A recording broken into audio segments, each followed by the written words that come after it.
Les éléments du portique créent un voile mince, plissé en 12 poutres profilées en V.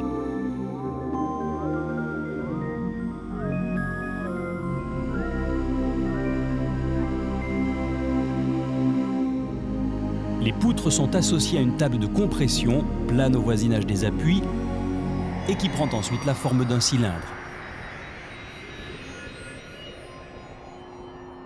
La traduction plastique de cette architecture résulte délibérément de la reprise rationnelle des efforts de flexion qui donnent au parti architectural toute sa force.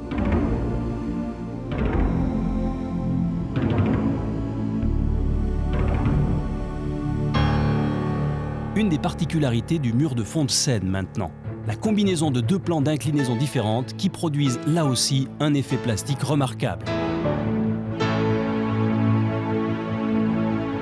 La conséquence, cet effet général de perspective, suggéré par une majestueuse lecture en éventail des volumes.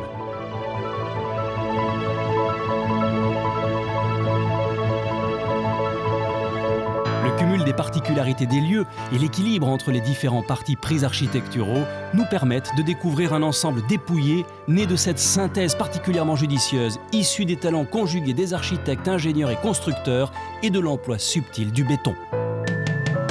C'est ce que vantera Luther Evans, alors directeur général, à l'occasion de l'inauguration du siège de l'UNESCO, en définissant cette architecture comme harmonie qui atteint la pureté du symbole, ce que nous souhaitions vous faire partager ce soir.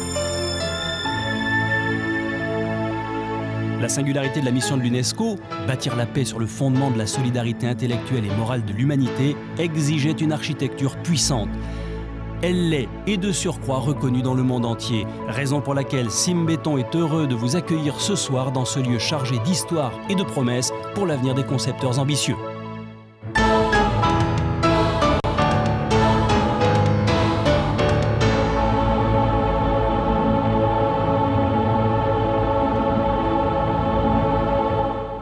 Bonsoir.